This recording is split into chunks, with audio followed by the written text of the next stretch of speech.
If your brain feels like a browser with so many tabs open, completely scattered, you're not alone. Frequently, I have these conversations with my clients, with my students, or with my colleagues. And there are these quiet conversations where they tell me, oh my gosh, so many different thoughts going on in my brain. It feels like a browser with a million different tabs. That's the reason why I thought this is the perfect episode to kick off our office hours. And guess what? We open. Office Hour episode number 1. We'll be focusing on feeling scattered in the fall. Let's talk about this very, very important topic. Because guess what? You're not alone. And in that moment where you say, I've been working so hard, I've been trying, and still I feel scattered, that's exactly what we want to normalize a little bit in today's episode. So we're going to talk about 3 important things: learning styles. We're talking about how to tackle those. Then, of course, we have an expert that's going to tune in, that's going to address some even more important issues with regard to ADHD. And lastly, of course, we're going to give you some tips and tricks how you can tackle your brain, your learning styles, and maybe going through the fall feeling just a little bit less scattered. So let's do it. First of all, I have an amazing interviewer here today. And guess what? When I'm moving through my morning, coming to my workplace, Kennedy is actually one of the first people that I usually see. She's right in front of me when I teach my workout classes, giving me the most brightest smile. And what, Kennedy, why don't you introduce yourself real quick? Hi everyone, I'm Kennedy. I'm a third year at Cal Poly, and I've known Christiana since my first week of my freshman year, so over 2 years ago, and here we are now. Yeah.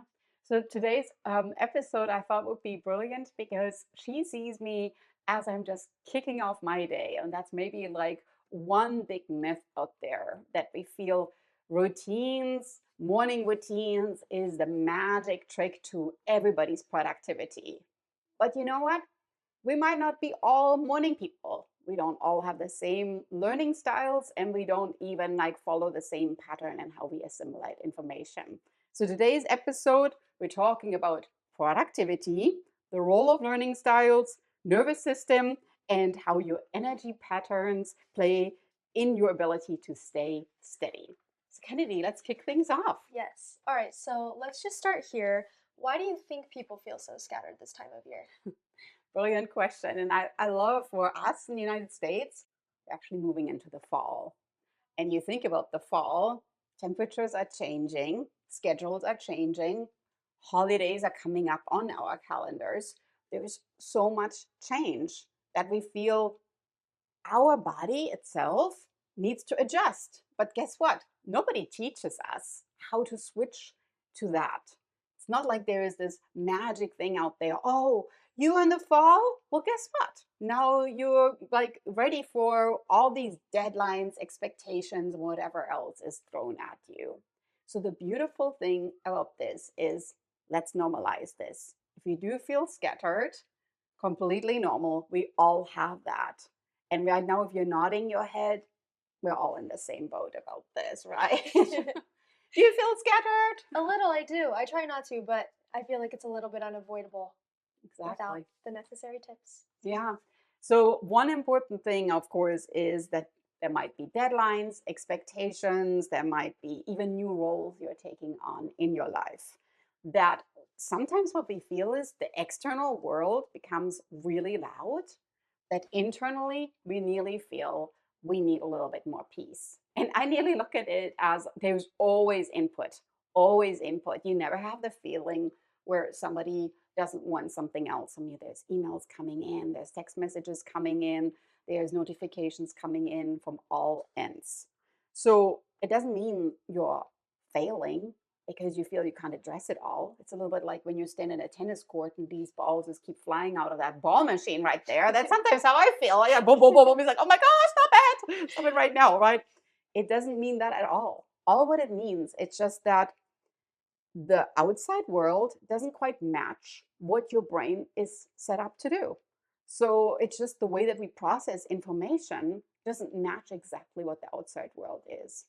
And because we just talked about the fall, And Kennedy sees me when I start teaching my workout classes. I have a very set routine when I come to my workout classes before you even talk to everybody. You might I've notice seen that. you like flip on the lights, the fans, you put your bag down. She has a whole setup. Yeah. I have a whole setup You and I wear a lot of clothing. do. You Now, have like a scarf. I have a scarf, I have my vest, I have my jacket. So that's kind of like compare this nearly to how our brain works. So I'm coming from the outside in, and before I immerse myself into making communication with everybody else, I let my brain adjust to that. And I give it some time by first putting off my jacket, getting off my scarf that I'm wearing, getting my bag down. And that gives my brain some time to adjust. So think about learning styles just the same way. Like you don't want to like throw yourself just in there and you're like flipping a light switch on. That's not really how it works. Give yourself some time and signal. All right, so now here I am. I'm coming from the outside in. And instead of like, oh my gosh, I'm like fully on, I'm just like taking each little signal as my brain adjusting to a new surrounding. And then when I'm like fully clicking my microphone on and I'm getting ready to teach my class, I used all of these little elements as like my routine to get ready. So that's why I always start with the question, how does your brain learn best, right? Because that's just what shapes for me everything. It's like from your plan, your day, and how you get back on track when you feel maybe a little bit flustered in the fall. So, what exactly are learning styles and how should we figure out what ours are? Yeah, that's a beautiful question. And if you think of yourself, and you might wonder right now, it's like, I don't even know what learner I am. Let me give you an example. I have a PhD, right? So this channel here is called Dr. Christiane. And I love reading books. And during my PhD, I would actually mostly read academic books. And then I noticed as I was going through my PhD that when I was reading books, it was mostly on paper, but that I actually retain information much better when I listen to it. So there's a person that learns well by reading, but there's another learning style that might be more audible, like listening to information. And there's another learning style, and actually I figured out I'm more falling into that category, that third category. It's when you actually move around while you digest information. It's this more kinesthetic learner. And you're smiling now because Kennedy followed my little flow I chart did. here I the other figured it day. out. Yes, and I landed at kinesthetic. Uh-huh. Yes. So if you're here today, in the show notes, we're going to pop in a link to download the little learning style flow chart, which is a very visual learning style that you can figure out yourself where you're falling to. So with little prompts and arrows at the end, then you actually maybe learn just a little bit more about yourself. So you can get this for free, this download, just look in the show notes. And that's step one to maybe understanding a little bit more of why you feel flustered. Because it might just be that you're not pushing the correct on button in your brain. You're like, keep on like missing the light switch. It's because you're going like for written information and your light switch is actually more like audible information or the kinesthetic learner. How did you figure this out aside from the flow chart? Uh, I just kind of had to look in at myself Beautiful. from the exterior, and I realized every time I studied, I had like hand motions, I would draw things out, I would walk around back and forth. So, yeah, I just had to kind of analyze what I was doing. Beautiful. And then sometimes what's nice is when you look at these elements that you picked up, you remember the information that you digested. Do you have that too? Because I learn when I'm on my walks.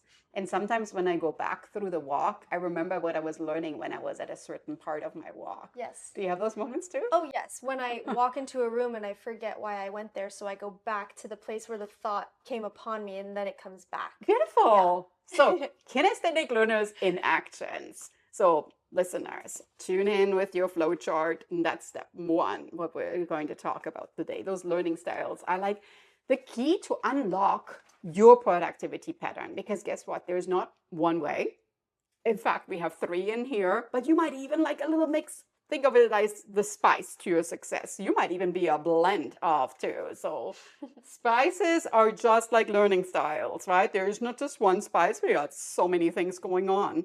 So let's maybe think a little bit of this. The more you understand yourself, the easier it's going to become copying. What works for others will work for me because it's not like how that works, right? Okay, so the quick learning style diagram will help you figure this out. It's helpful. And it's also like a little bit of a relief. Once you figure this out, it's like, oh, that's how it is. Coming back to my spice example, you might just like taste something and it's like kind of bland. But then when you add the right spices, all of a sudden it's like, that's what was missing. Now I know. And you might even add a couple of them. And it's like a sigh of relief. And all of a sudden, we're just like smooth sailing, so to speak, right? Yeah. Amazing. That's such a great place to start. So, what happens when people do finally figure out how their brain works? Well, what I like to compare it to is my trademark Petite Practice. And Petite Practice, Petite French, small, and practice, very importantly, we're always trying something, but we're always feeling we can take little steps, the Petite Practice steps to figure things out. So that is so important when you're learning something, that you're kind of adjusting to learning in ways that work for you. So it's a method for people that juggle a lot. And at the same time, they still have this pressure on themselves that they need to be very productive. So I have 3 simple anchors that I use. First, set an intention. And that's super important. How do I want to feel today? Remember now, what we talked about earlier is that your body might feel one way, but your brain tells you you got to do that. Just ask yourself, how do I want to feel today? Do I want to feel today like productivity is flowing? Do I want to take things a bit more calmly? And that is oh so important, because in reality, we are not machines that perform every day the same.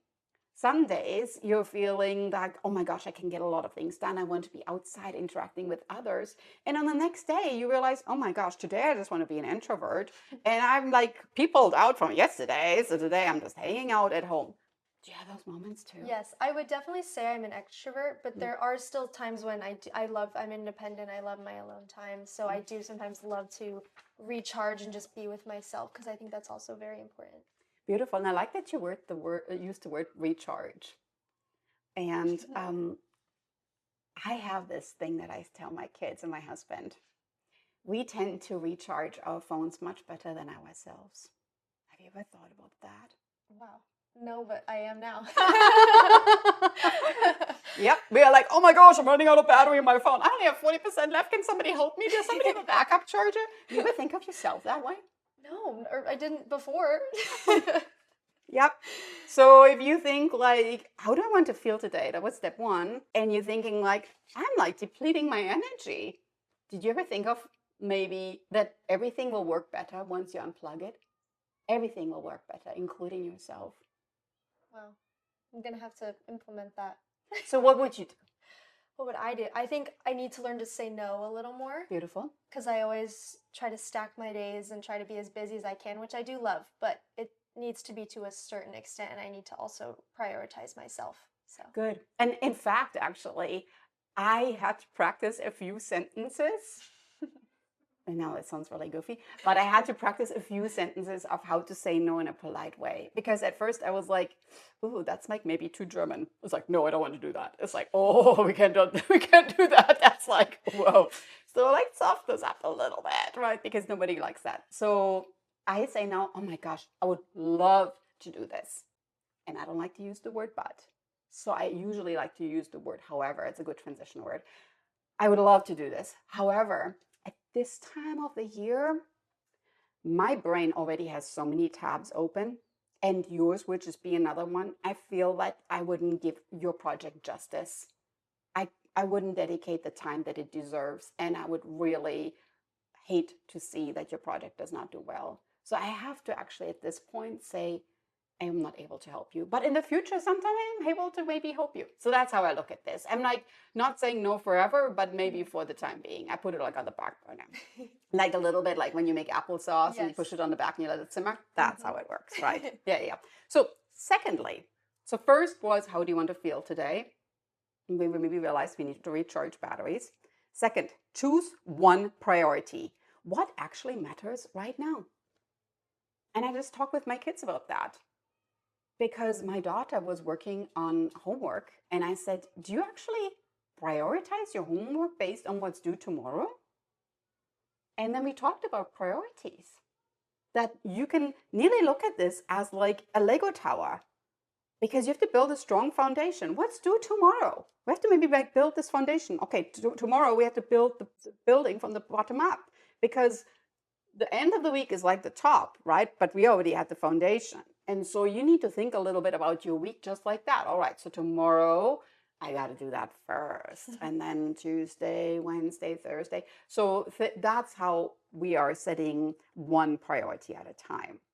Do you sometimes think about that way? Like, Yes, I actually organize my planner from what's the top priority to like, okay, this could wait till tomorrow if I don't get to it. exactly.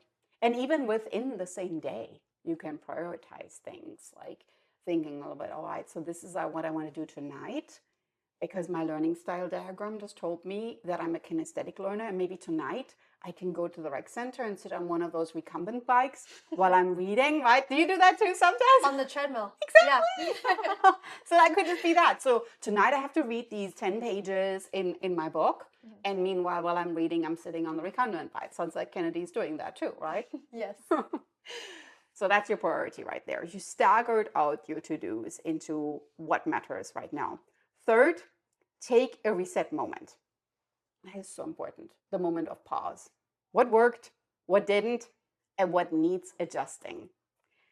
So I think of this as like the most important piece of this whole 3-step diagram, because frequently we only really think of what didn't work.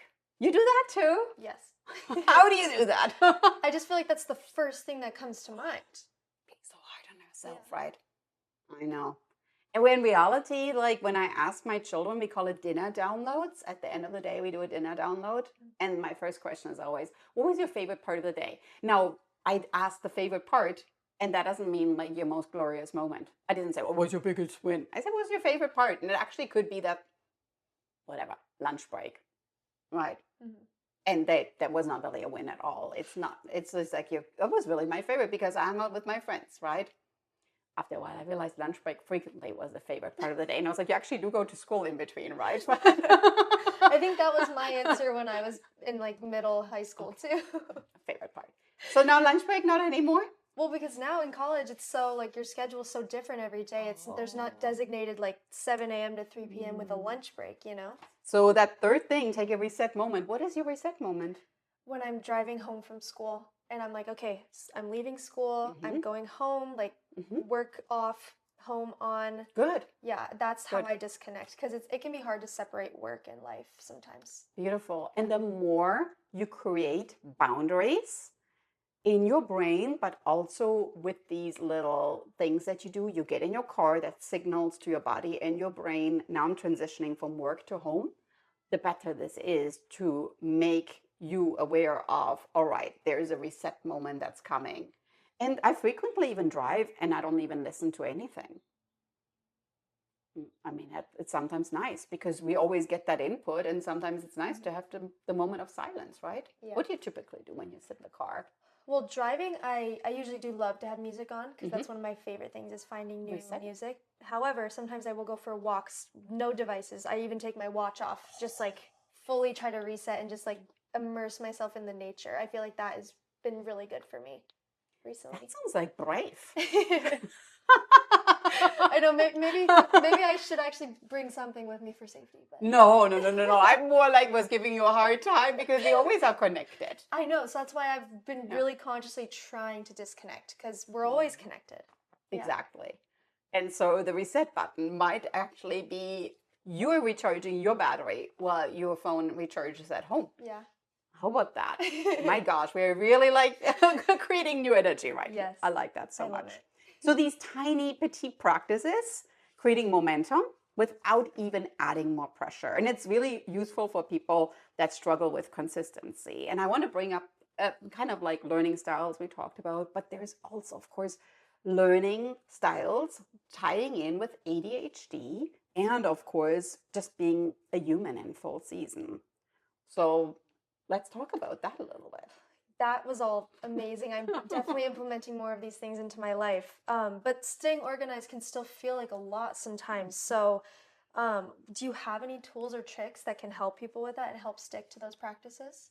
Yes, and actually, it ties in just with what we talked about. So I talked about the small steps, and everything that we mentioned is essentially free or like small or short, right? It does not have to be that you're flying to Hawaii and you are like creating a set moment by lying on the beach, not at all. So how about that planner? You talked about your planner and your Yes, intentions. I brought mine with me today, and you can see I even have tabs marked on like some of my go-to pages that I want to get to very easily. So yeah, this has been great. Yeah, and actually, I love that we talked at the beginning of the episode about the having multiple tabs open. See how she only has two open right now? I have to make it simple for myself. Yeah. Beautiful. I love that. Beautiful. So, talk a little bit about how you're using a planner. Well, so far, again, because I'm trying to help separate my life and my work, I have Beautiful. my school, like designated school planner, and this is more my me planner. So I've been using it for sleep tracking, meal planning, goal intentions, stuff like that.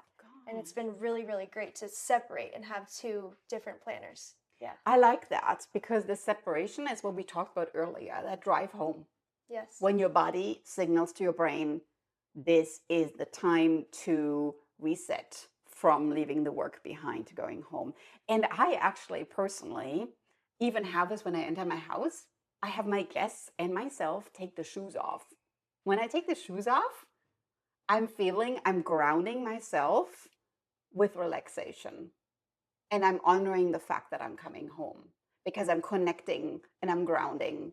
And my guests are always like, oh, it's like shoes off. Is that like a shoes off home? And I'm like, I don't know what you mean, but yes, yes, yes. And that is also a European practice that we are feeling like, I don't want your outside world in my house. I just want you grounded with who you really are. And at the same time, it's a home where you can really rest and relax. And it starts with just, shedding maybe some of the outside world and leaving that at the door right there, right? I love that. Have you ever thought about that? I haven't, because we also have a no shoes household, but I never thought about that. I just was like, okay, we don't want to track dirt in. I will now start thinking about it that way. Yeah, it's like really honoring who you are and how you're connecting with the earth and becoming a little bit more aware of even like how you move and feeling like when you're moving into the house that you're appreciating more that you can just feel like you're more yourself, right? Just being human, so to speak. Yeah, beautiful. So we have that Petite Practice planner right there. I'm going to point out a little Eiffel Tower action right there. Do you want to open it up and show your...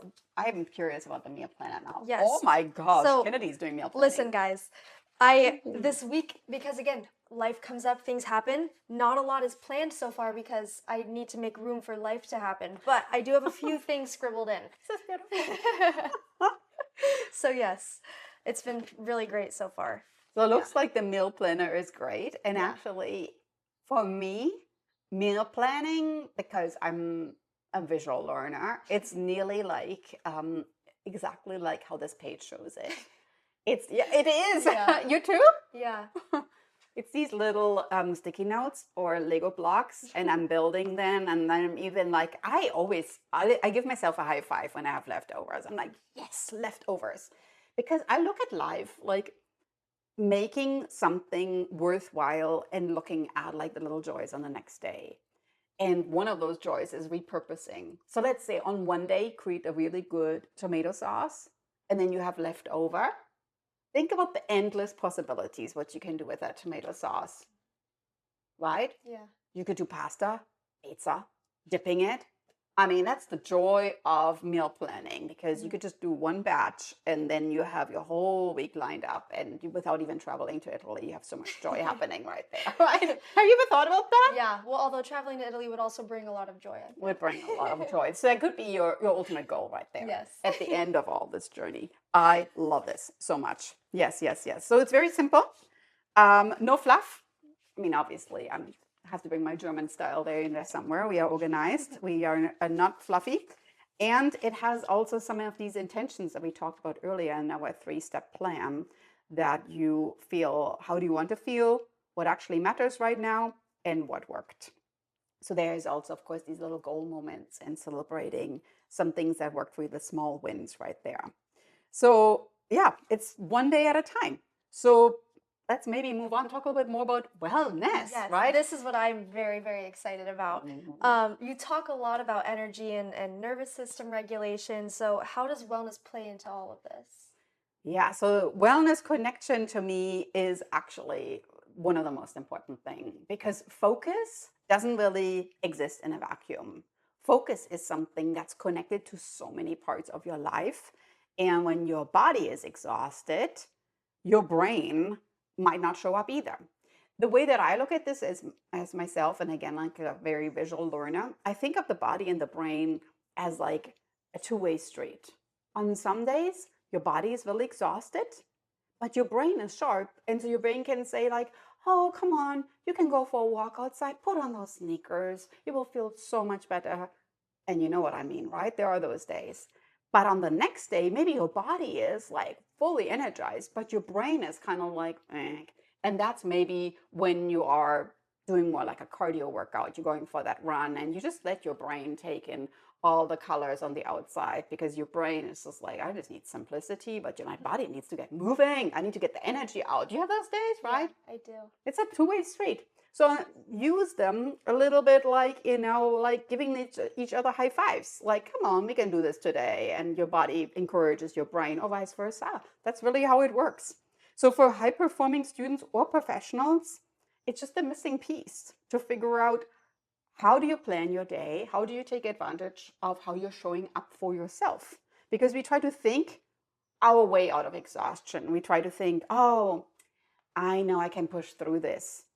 And we're not taking the walk. Even though your brain tells you it needs to move, we're just thinking, I'm going to sit here, I'm going to clean up my inbox. I know. But in reality, it's just stepping away from your screen. Where's the productivity goes? My best ideas happen when I take showers. I'm like a word person right there. You have that too? Mine is when I'm about to fall asleep. Oh. That's when I have my best idea. Do you have a notepad next to your bed? I thought about implementing that, because then I forget the next morning. I forget. Yeah, I'm the same way. I have a notepad, and then I even like when my pencil doesn't work, I wake up my husband. I'm like, you have another pencil over there. He's like, why are you doing this to me? And I'm like, I have any idea right now. And then it's like, oh, okay, I just have to write it down, otherwise I will forget. So always make sure you have multiple pencils. Okay. Multiple pencils, and maybe even something that will not run out of ink or something like that. So that's important. Then maybe you're really tired. Instead of just making coffee and pushing through, oh my gosh, we don't even want to talk about energy drinks. How about getting some water? Something really simple, like fresh air water. Just simplicity is sometimes where the key really lies. Or giving your brain a pause. And we talked about that reset button right there, because sometimes you just feel like, oh my gosh, my brain is about to hit a wall. So that's really important, especially when you're really sensitive. And we will have in a future episode, we're actually going to talk a little bit more about introversion, extroversion, what your brain really needs. Neurodivergence is another thing we're going to address in a future episode. And if you have ADHD, that is something, it's not just like an add-on. Like if you're thinking about, a restaurant and it's like a little add-on, like a condiment. Absolutely not. Wellness is your focus strategy. Feeling scattered in the fall. A lot of people struggle with focus. And for some, it's actually even much more than a seasonal issue. It could be that you're dealing with undiagnosed ADHD or executive function challenges that have been misread by some as just a lack of motivation or even laziness. And that's why I invited Gina Johnson to join us. Gina Johnson is an ADHD and executive function expert. She's a specialist who's worked with students, with professionals who often say, I tried everything and I still feel scattered. With that, Gina, can you help us and understand what's really happening when neurologically someone has ADHD or executive function struggles? We hear all the time, someone has ADHD or problems with executive functioning. What does that even mean? What it means is their body regulates neurochemicals in a way that makes it really hard for them to get to the part of the brain that helps them to slow down, to focus, and to plan and think clearly more often. So, Gina, you work with people who have gone years going undiagnosed without realizing they have ADHD. What are some of the patterns you see in high achievers? Some of the patterns I see with people with ADHD and executive functioning struggles are they have so much energy. And because they have so much energy, they have an immense amount of trouble sitting down, prioritizing what they really want and need to get done in a day, and getting started on those things. But let me tell you this, when they do slow down and get started, they produce some of the most amazing creative work that you will ever see. They are some of the most brilliant and innovative minds I have ever experienced. And now, of course, we're coming to our big takeaway here. For someone who's listening right now and thinking, oh my gosh, that is me. What is the first step they can do? Gina, what is your recommendation? Maybe you recognize yourself in some of what we have talked about today. If so, the first thing I recommend is going right over to a mental health professional and having a discussion. There is help available. Number two, make movement a non negotiable part of every single day. And last but not least, make a schedule. And I know it's really hard, but stick to it every day because this is where you will find your magic. Thank you, Gina. It was so helpful to have you here on our office hours today, especially if you're struggling with consistency. It's not always necessarily a mindset issue. It could just be that your brain simply needs a different kind of support, and that support is available. So if any of these tips that Gina just gave us sound like they resonated with you, just remember it's just the key and the lock, and maybe you just need a different kind of key to unlock your true potential to feel maybe just a little less frazzled in this fall season. With that, let's maybe go to our takeaways. Well, what's one thing you hope people walk away with today? I would like, and we gave you a lot of examples about our personal energy and how it happens, but I would like that you tap a little bit of like, how does focus look like for you? Because the way that focus looks like for me might not be like how it looks like for you, might not be how it looks like for you. The way that you show up for yourself is very much just exploring with what you need on maybe this particular day, but also figuring out your learning styles, following the 3-step system that we gave you, and just becoming more in tune and aware with yourself and how seasons impact you as well. And you might even have that too, where you're feeling like day might be different, the week might be different, the month might be different, right? You have that too? Yes, for sure. And that's something we just need to be aware of, becoming more aware of yourself. Start with a learning style, build simple habits around your energy, and then stop trying to win at somebody else's game. Because guess what? You can make your own rules. If you want to go to a morning workout class while your roommates are sleeping, you're winning your own game. Yes. And if you want to bring them along next time, that's amazing too. But you just do you, and you can give yourself a high five in the mirror. I give you permission about that, right? But everybody else, you can control yourself. Everybody else, let them figure that out yourself, because you're actually not scattered at all. You're just ready for a system that fits you.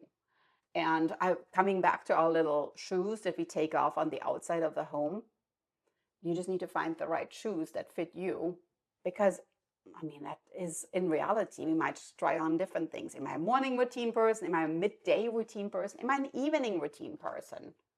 That is also something where energy comes in. So with that, if this episode feels like a mirror, we have some amazing tips and tricks for you. First, you can download the quick learning style diagram. And I'm going to have Kennedy show this here to you. This is what you get today. It's our gift to you. Then, of course, we talked about the Petite Practice. And what's been one Petite Practice you have been trying recently? Well, for starters, it's been disconnecting from Beautiful. everything. I've been putting my phone on Do Not Disturb at a certain time every night, because otherwise I go to bed feeling scattered and there's all these thoughts running through my head. So that's been one little thing I've been implementing to help myself. And actually, I like the Do Not Disturb button a lot because it just respects it. And I have friends that sometimes don't show up on social media, and that's fine. But then I have other friends that actually, they tell me, oh, I'm just going to unplug for the next week. And I'm like, you don't need to tell me that you're unplugging for the next week. It's absolutely not necessary for you to apologize if you're not showing up on social media, because if you wouldn't have shown up, I don't think that actually anybody would have even noticed. You do you. Unplug. I love that. Remember the battery recharging? Yes. So whether you are neurodivergent, visual learner, in just a chaotic season right now, or just tired of productivity, there is always another way, right? And what we want to do is learning styles, simple habits, and in general, just focusing on that. So take a break, because I'm sure whether you feel you deserve it or not, I'm sure you do deserve it, that reset button that we talked about. How do you celebrate small wins? I let myself do whatever it was that I was looking forward to. Honestly, sometimes a walk is my reward. I'm like, I finished this assignment, I'm going for a walk. I love that. And like that is so simple. And what helps me is to even put my shoes in a way that I can see them. It's like nearly like if you don't have pets maybe, right? But it's nearly like when some people have the dog that comes with a leash in the mouth, right? I know it's like that. I don't have pets either, but I put my sneakers right there. So sometimes when I'm really stressed and my gaze is kind of like going from my desk down, I'm like, see the sneakers. I'm like, okay, that's my visual reminder right there. I got to go for a walk right now. And then I just go. And some people, they're like, oh yeah, but then I open the snack drawer and I stay, and it's like, well, then put the sneakers in the snack drawer. Have you ever thought about that? Right? Opening the snack drawers and looking at the sneakers right there. It's your visual reminder. So whatever it takes, you can even put a sticky note on there. Go for a walk right now. Don't eat the snack drawer right now, okay? Not that that's wrong, but if you want to go outside, that could just be the magic moment right there. With that, thanks so much for joining us for Office Hours. Kennedy, you want to say any concluding thoughts? You guys should definitely go to Christiane's bar workouts, 7:45 a.m. Tuesday, Thursday. Oh, that for sure. And then tune in for our next episode. Check out the planner that Kennedy was holding up. And of course, if you have some cool moments that you come to realization with your learning style, we can't wait to connect and hear that from you. And if you are hungry for more conversation, check out the next episode of Office Hours. Thank you. Thank you.